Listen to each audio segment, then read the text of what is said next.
Welcome to Sportbikegrrls, the podcast for women who are obsessed with sport bikes and all things motorcycle. Come join the ride. Welcome, Sportbikegrrls, to episode 21. I hope you riders are out there enjoying some spectacular fall weather and amazing road trips. Autumn is absolutely my favorite time of year. I'm super excited to introduce my first guest to you today. He's not a sport bike girl, but someone who I really want you to know about. Len Bilello is the host of the podcast Arrive Alive. It's a podcast devoted to motorcycle safety. It may sound a bit dry, but it couldn't be more fun and enjoyable to listen to. When doing some research before starting my own podcast, his was one of the first that I discovered and listened to. He has recorded over 50 episodes so far and has an impressive roster of guests that he has chatted with, including many terrific women riders. Speaking of podcasts, I will be interviewed by the Imposter Women podcast next week. Motorcycle mindset coach Melissa Husong is one of its hosts, and I'm going to share my podcasting story with her, including my own struggles with imposter syndrome, in particular when deciding to start my own podcast.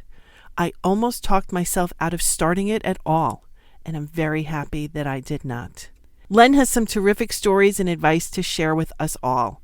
We never got around to telling the tale of his moto mishap on the Hutchinson River Parkway in New York, but I encourage you to listen to his first episode to hear that story and also all about the incident in 2019 that inspired him to launch his podcast.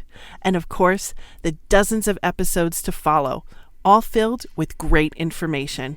I'll be recording 3 more episodes after this before taking a break and preparing for season 2 of Sportbikegrrls.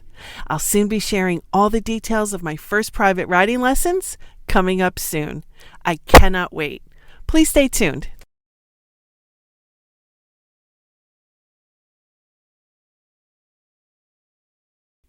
Hey everyone, thank you so much for being here today. I am so excited to welcome my guest for this episode. He is the host and producer of the podcast Arrive Alive, as well as the organizer of a New York City motorcycle meetup. Two Wheel Tuesdays is one of their events, so we're going to get into that. But first of all, hi Len, how are you? I'm wonderful. Thanks for having me on the show on this dark and cloudy night. This has really given me something to look forward to. So thank you, because the rest of the day was just, I was actually riding today and I was getting caught in the rain on the 59th Street Bridge. I'm like, oh man.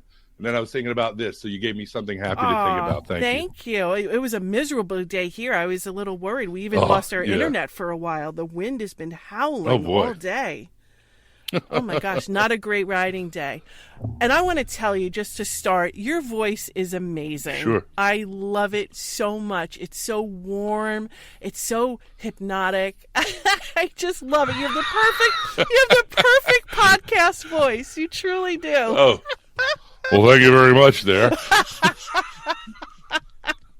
I just love it. And I'm so encouraging everyone who doesn't already know about your podcast to please listen. The episodes are so terrific. And like I mentioned in one of my posts, you are clearly so supportive of women riders. You just told me like 30% of the members of your meetup group are female riders. And You've had a really impressive roster of women guests on your show. And I love that so much. So we're going to jump into that, but let's start. Tell us what your current ride is. I am on my 4th BMW R1200R, and what I like about that bike is it does many things very well. It could go on a backfire road, not a problem. It could go on an interstate highway with, I have the luggage, I have the side bags and the top case, and you can go away for like 8 or 9 days. If you want to reuse underwear every once in a while, not a problem. And on the back roads of, Hunter Mountain and the Poconos, Pennsylvania, it will keep up with bikes that are of a sportier nature. Not a problem. And it seats too well. It does everything nice, and that's what I like about it. That's beautiful. My dream bike is a BMW S1000 for sure. I mean, I've never ridden one, but I learned to drive a car. My parents, I was very fortunate, had a BMW, so I am really partial to BMW's cars and motorcycles. So yeah, just take out a couple of mortgages and then you'll be fine because they're not. Sure. The maintenance is not cheap. Nothing is cheap about a BMW, especially like, the fit and finish is very, very good, but it is an investment and you have to take care of it, just like probably with the cars. But the interesting thing, so I belong to the BMW, and this is nothing against your parents or BMW car owners, but I belong to the BMW Motorcycle Owners Group of America, and they are the nicest people. I'm just clicking because my thing went blank, but they are the nicest people among the nicest people that you ever meet. And I spoke to one of the leaders of that organization, and they interface with the BMW car people that have their own groups. And the BMW car owners expect to be waited on hand and foot. They want mimosas. They expect everything to be first class. And the BMW motorcycle owners you got a road? Yeah, cool. That's all we need. I got a full tank of gas and a road. Hit it. So there's a little bit of a difference between BMW motorcycle riders and the BMW car owners. That does not surprise me in the least. That's good to hear, though. When did you start riding? How did your whole motorcycle journey start? Well, if you ask my mother, I started at 23, but the truth is I started at 18, and I shared a bike with my friend Steven. It was a Harley Sportster, I think 1100, made by AMF, which was a company better known for making bowling balls. And we split that bike, and we kept it at Steven's house. And Steven's parents, both our parents were amazing. My parents were amazing. Steven's parents were amazing. But Steve's parents were more 60s, love child, right? And my parents were, even though they're about the same age, but, my dad he didn't go to Vietnam, but he was, in the Army and the whole thing. So they were more kind of traditional. So, Steve's parents yeah, you can keep the bike here. No problem, man. And he played his saxophone and the whole thing. So we kept it there, and I shared it with him. And then when I got out of college, I bought my first new motorcycle, which was a Yamaha Radian, 4 cylinders. And I've been riding ever since. I think maybe I took a year off since 93. Maybe it was 1 year that I didn't have a bike. Wow. And you live in New York City. You're in one of the boroughs there, or you are in Long Island? I grew up near the ocean on Long Island, and I live in Manhattan on 37th Street, on one of the most busy. So the Queens Midtown Tunnel, which I believe is the fourth busiest tunnel in the United States, is about a quarter mile from the front door. So it's one of the busiest streets in all of New York, and I live right on it.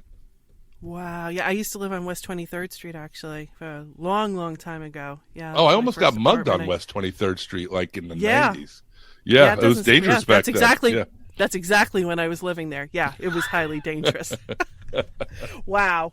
Memories. Yeah, but I can't even imagine riding a motorcycle around Manhattan. It just takes such skill and patience and wow.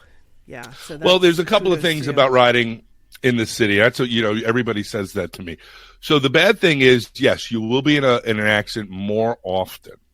The good thing is those accidents are usually, and now I'm knocking on plastic. I think it's wood this time. Anyway, is usually they're less serious because I've been hit by a bus in Manhattan shortly after 9/11. I was at a stoplight, and the bus didn't see me. He rear-ended me, and there were 2 cops about 45 feet away, and they came over and they helped me get the bike off of me. It was on the left side, and they said to me, "Hey, you okay?" And I said, "Yeah, how's the bike?" Because I was going on vacation the next day, and they're like, do you want us to give the bus driver a ticket because he clearly was in the wrong? And I said, "No, I got to get to work." And they're like, "Okay." So, but you really have, it's not enjoyable, I will say, but it's a little enjoyable. I mean, every time you go on the bike and come back home in one piece is enjoyable. But it's a necessary evil. I don't like to be the person, you know this, you're from New York. you know, I never really wanted to be the person that gets on the Long Island Railroad or the Metro North and becomes a zombie for an hour. And I know there are so many pluses to that. I have a wonderful friend, Matt, who endures a 76-minute Metro North train to somewhere around Fairfield when, you know, he goes to work. Yeah. And when he gets home, it's like, remember when the Wizard of Oz and the house lands and it turns to color? Like he's in paradise, right? Yes. But for me, I just never wanted that. And I just wanted to be able to walk to work. And I haven't taken a subway since 2015. So. Oh, my goodness. Wow. So you have been in multiple motorcycle mishaps, all of which you've clearly survived very well. Later we can get into the story of the Hutchinson River Parkway mishap. I know that Parkway very well, and I can only begin to imagine the terror of that. We'll get into that. But talk about the accident that finally inspired you to start this podcast of yours. Sure. You've been mulling it around. September 19th. Yeah, it was September 19th, 2019. And I was on my way to church, go to a church on 29th and 5th. And I was living with a girl at the time who was my girlfriend. And she came to church with me like 2 times out of the 4, typically, sometimes 3.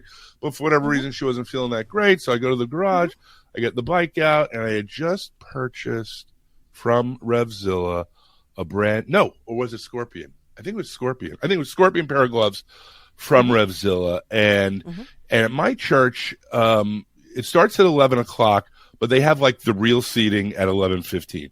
So if you get there at 11:06, you're not sitting down till 11:15. But if you get there at 10:59, you're sitting down at 11. You know. So anyway, so I'm going south on Lexington Avenue, 150 feet from my apartment, and I had the green. And this gentleman in a white SUV tries to make the light, and I go into the front right quarter panel of his SUV. And this was shortly after the U.S. Open Tennis Championships, and I bounced off of his right quarter panel like a Jimmy Connors that tells my age, but tennis ball. I bounced off and hit the ground.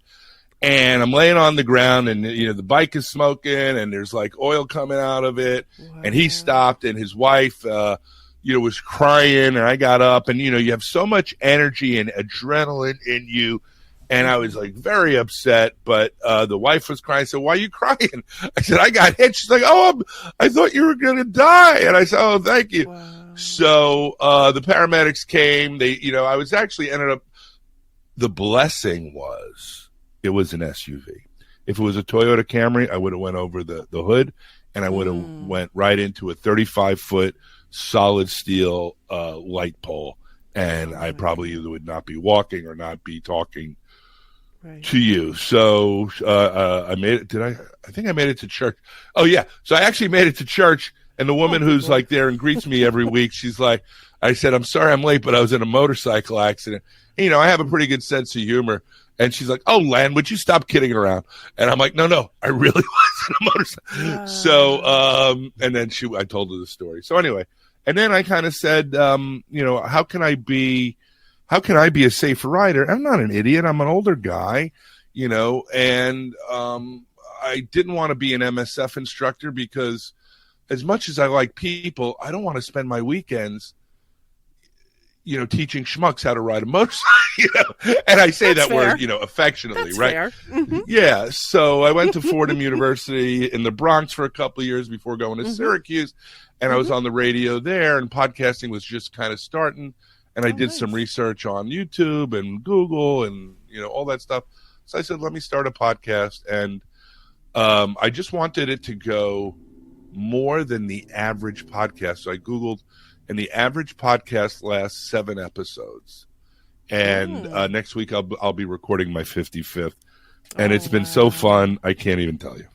Oh yeah, well you are episode 21, and I am loving every minute of it. I mean, each guest fun, right? just gets better and better. I love it. Were you in the journalism school at Syracuse? Yes. Oh my gosh, I almost went there. I was a journalism major, actually, print journalism though, but I didn't go to Syracuse because of the snow. I could not have handled this cold and the snow.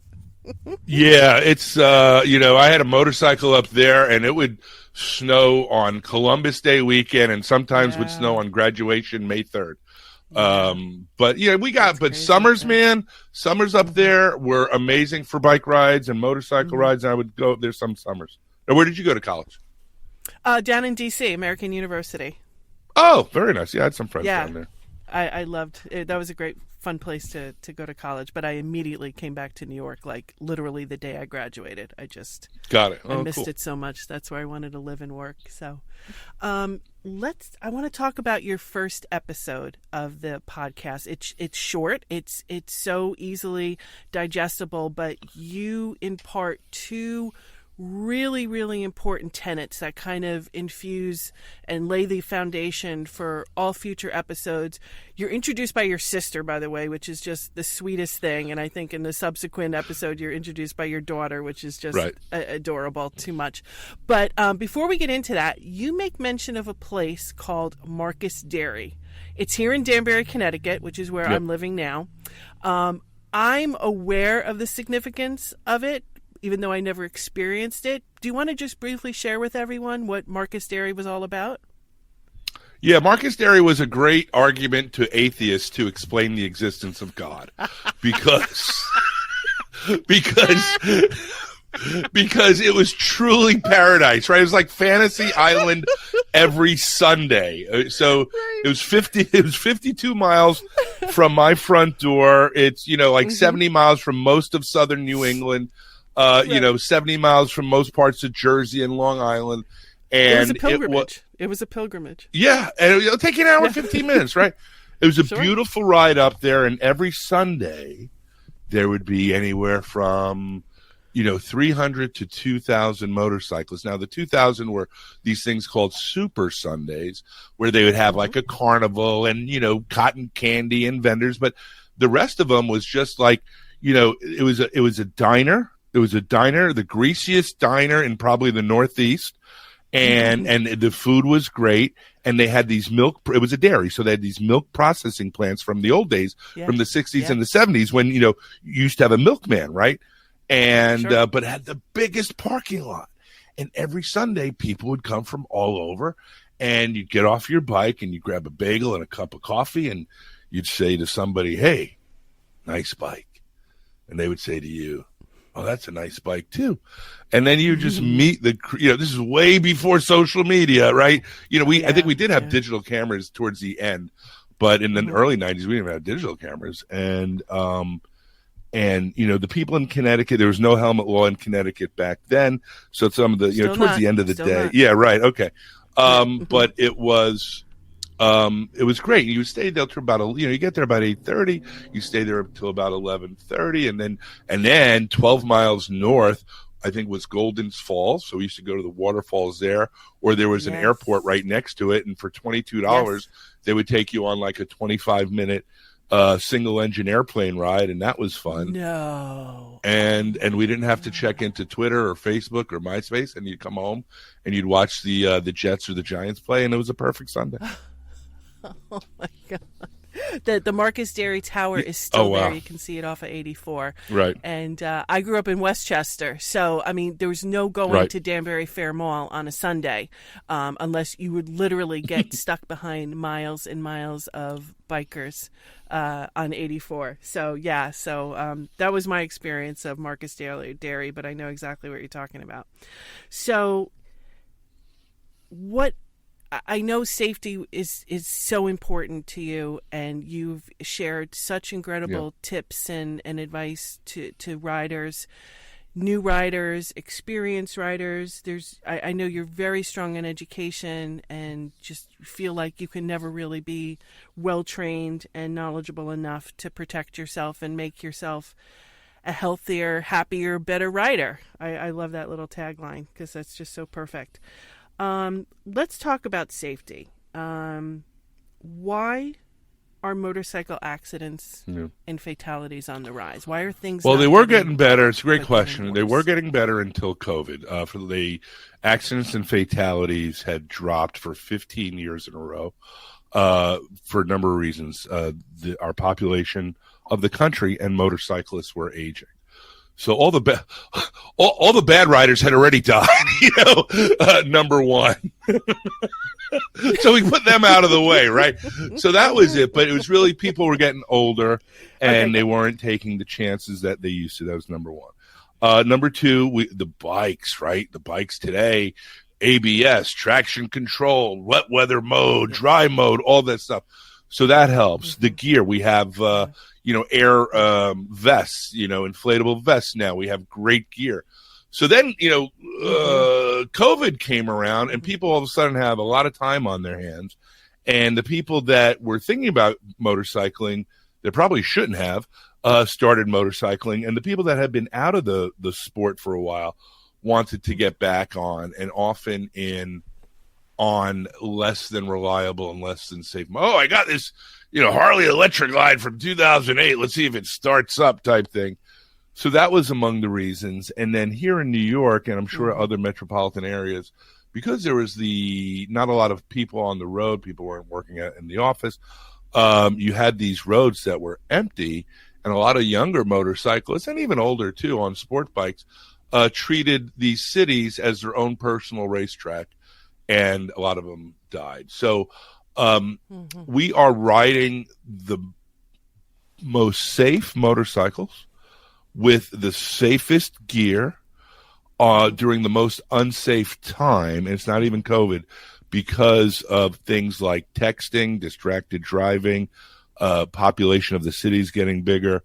And I think texting is really, a big problem. So I think that's the reason why it's going up. I think with the coming of electric bikes may make things a little safer. It'll introduce a different type of rider, I think, into the sport.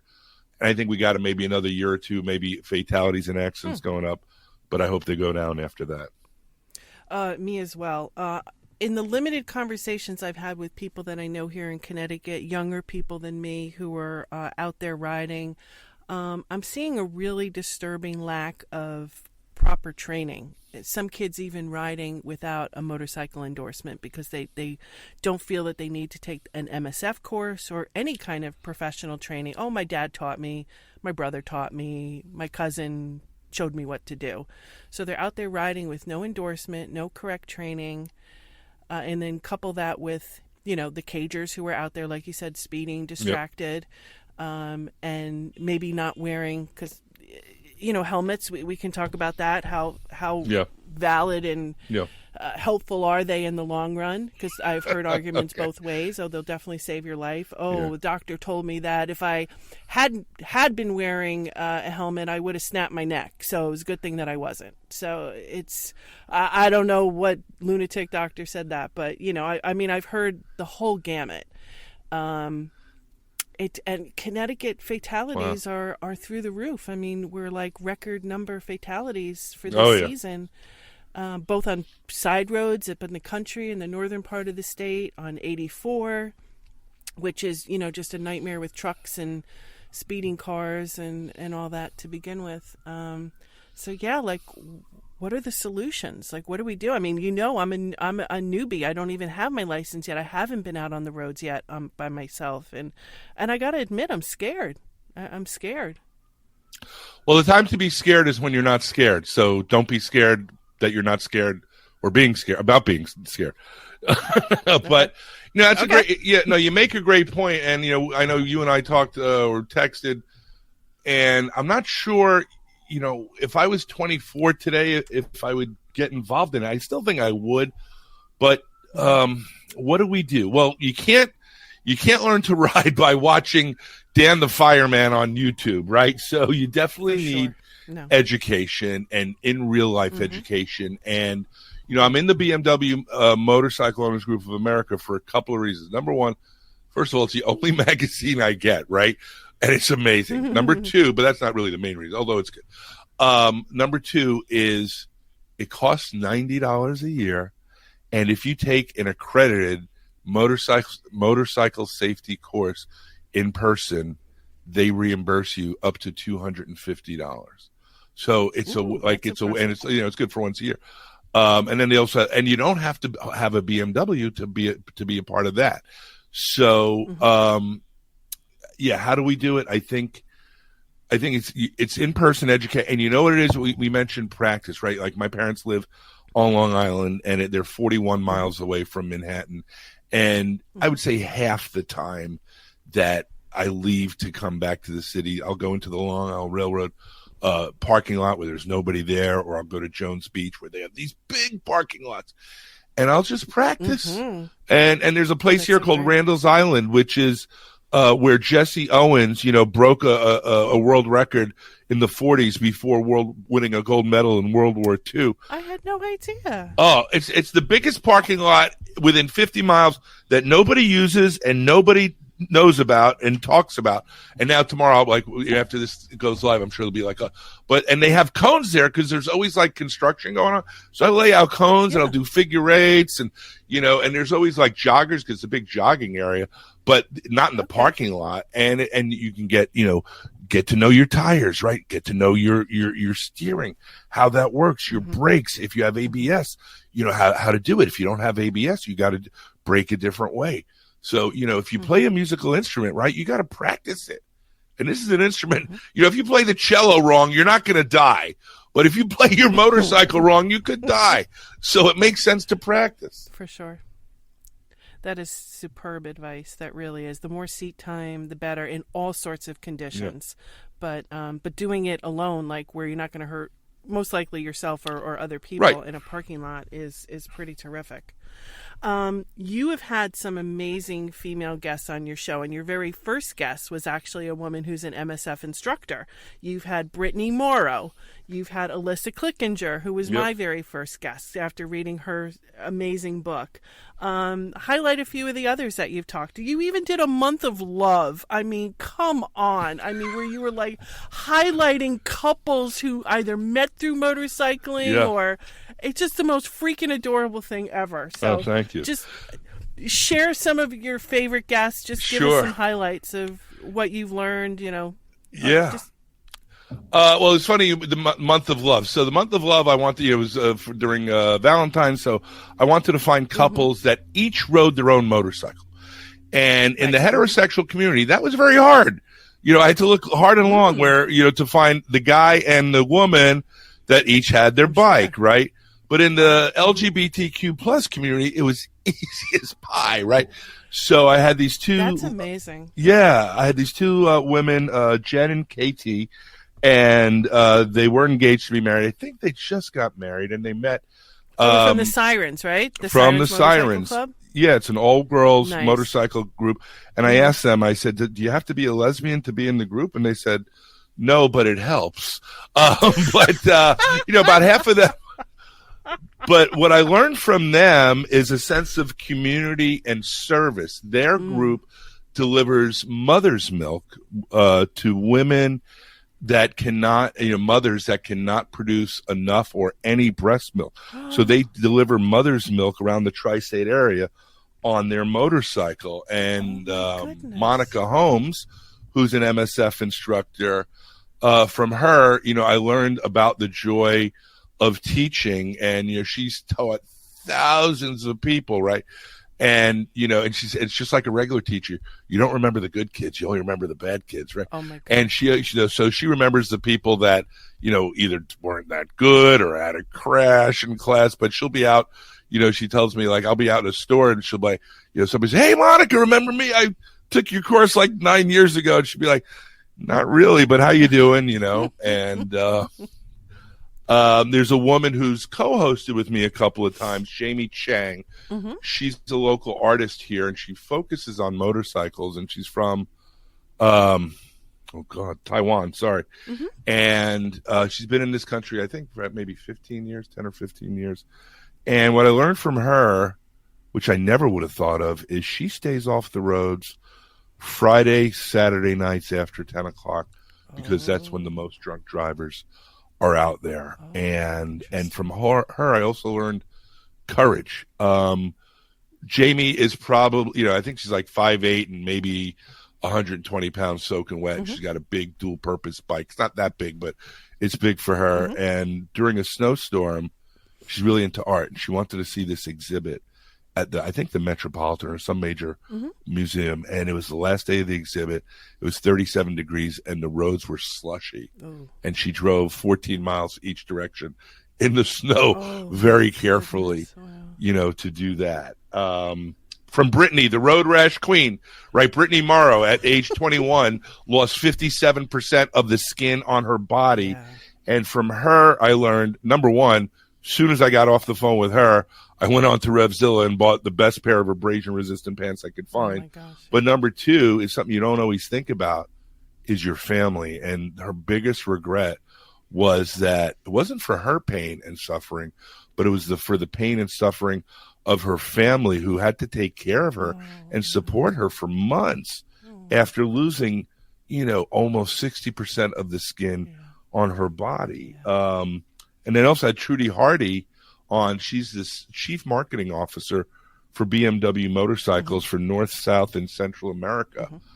And, she's a Jersey girl through and through, and started with BMW in the car division. You'll never meet another person other than like maybe a professional race driver.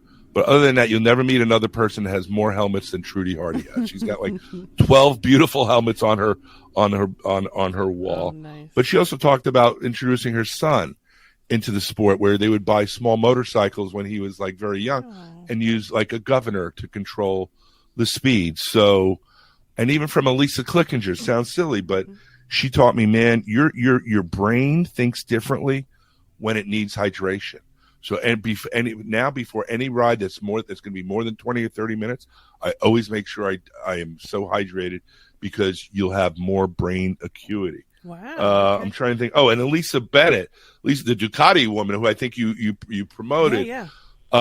She works for Microsoft, based in Texas, and she loves Italian bikes. I think that's her married name. I think she has an Italian last name, but she was on. We were scheduled to be on the show on a Monday, and she texted me, I think Sunday. She's like, I might be a little late for tomorrow because I'm getting my shoulder put back in the socket. I dislocated my shoulder today riding my Ducati, I think Panigale or whatever that dual purpose bike is. I said, Lisa, you don't have to worry. We can do another day. No, I want to do the show. I want to tell people. And like, talk about resilience. And she was a drag racer with other bikes. So resilience and courage. Everybody's been great. And I've learned great things. Oh, and then Giselle, I can't forget Giselle Bryden of Motorcycle Memoirs. She doesn't like wearing a helmet. She lives in Toronto. She rides to Pennsylvania and other parts. But to her, motorcycling is about freedom, expression, community. And she takes her dog, Dory, on the back of her. Is it an Indian? Oh, gosh. I forget the name of the bike. I should know. But anyway, she's taking her dog. And you'll never meet, and she's like a rock star, because people stop her because she's got the cutest dog on the back of the bike, and she talks to everybody and she makes friends with everybody. So those are most of the women that have been on. I think there's even been more. Yeah. But, no, that's a great recap. But I mean, it's clear that it's just nice to have someone.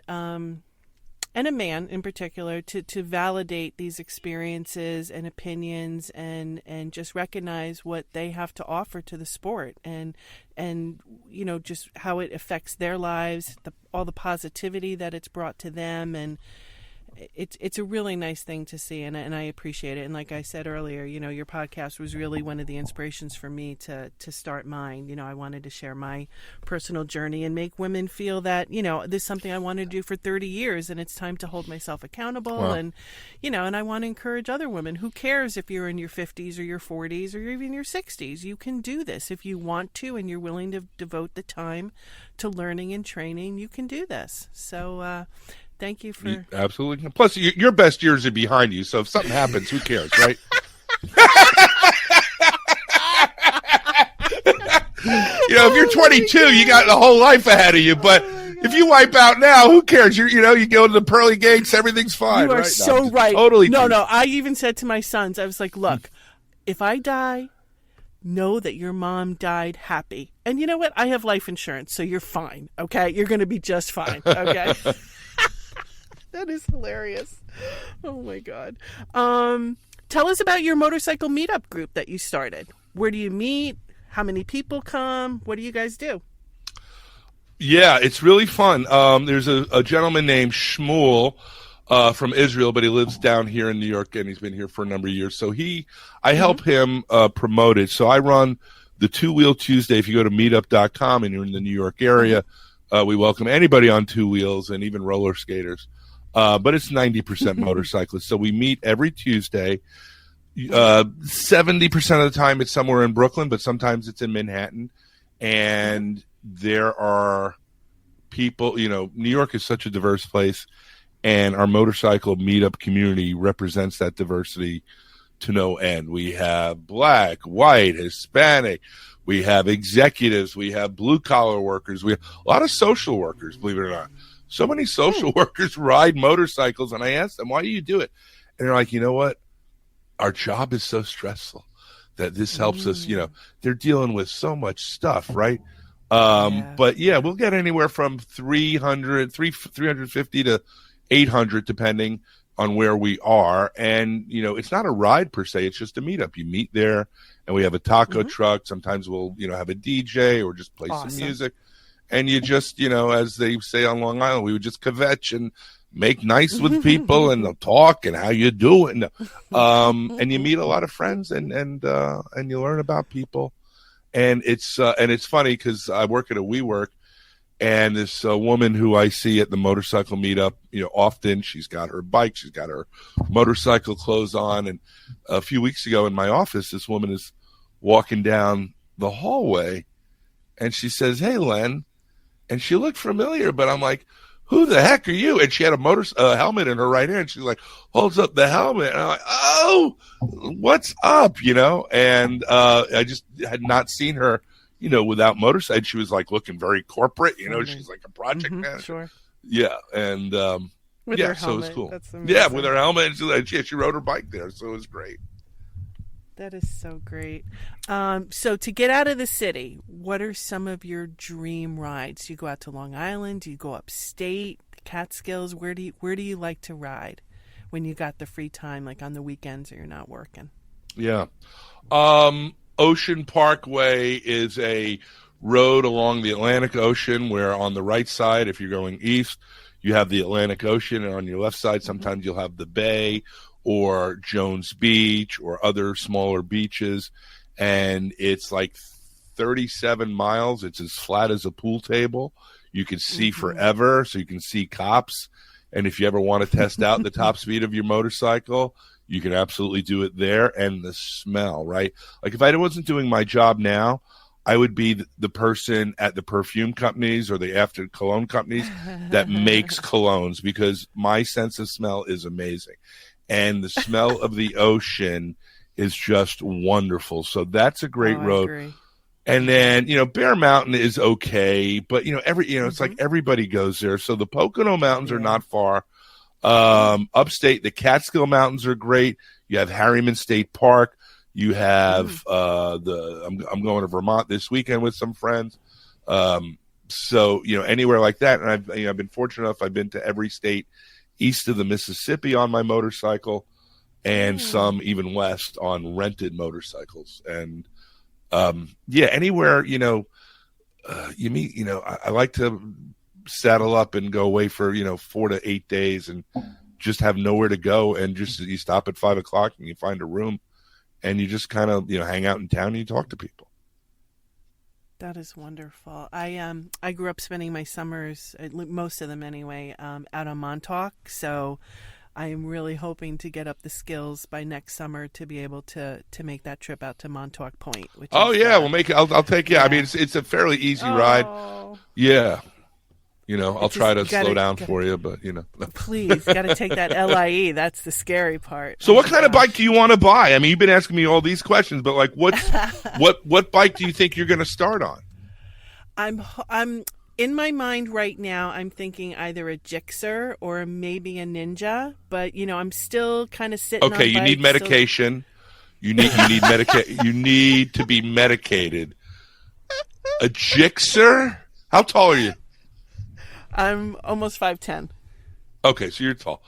Don't buy a Gixxer, and don't buy a Ninja. You need to get. I'm serious. We're gonna have a talk with this offline. I know. But no, don't get those. They're great bikes, What but they're should I not get, for. Len? Tell It's me. not the first bike. You need to get a 500cc. No, it'll be a low CC. I'm not getting like a 7 or an 8. Well, they don't make a. Yeah, I mean, I think you want something with a little bit more of an upright riding position. You know, maybe a Triumph. Maybe you can't go wrong with any Japanese bike. You can get the Honda. I forgot what they call. They make like a 500. Either CBR. No, it's something else. It's more of a cruiser like. But no, not a Gixxer. Len, I'm a Sportbikegrrls. What are you talking about? Oh, right, that's the name of the show. Whoops.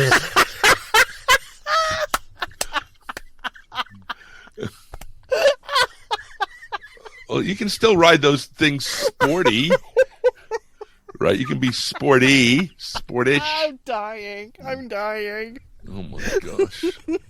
All right, what's the safest sport bike for me to start with? The safest sport bike is no sport bike for you to start with. No, I mean, you can get a 400 Ninja that's pretty upright. My friend Eddie rides that at 5'10". I think that, you might be a little. I think you'd be okay with that, but I would firstly get like a bike that's maybe 2 to 3 years old. You'll save money. I mean, if you can afford to get a new one, definitely a used one. But you want to get fully insured. You want to, everything. And I hate to, the Triumphs are pretty good. BMW makes a 400cc. I would start with a BMW unless it's like the new 400cc. But there's a lot of Honda. I would just probably maybe something Japanese. Stay away from the Ducatis because they're always in the shop. But now we're going to get letters from the Ducati people, right? But I'm not ready. I'm not ready for that. I mean, there are some sport bikes that have a little bit more of an upright riding position. But we'll talk about that at the meetup when you come. Okay, good. No, it'll definitely be a lower CC. Don't worry about that. It's my starter bike will be comfy and easy as possible, and you want a lot of torque though. You don't want anything that's revving, that's too loud. So you want torque and ABS, traction control if you can get it.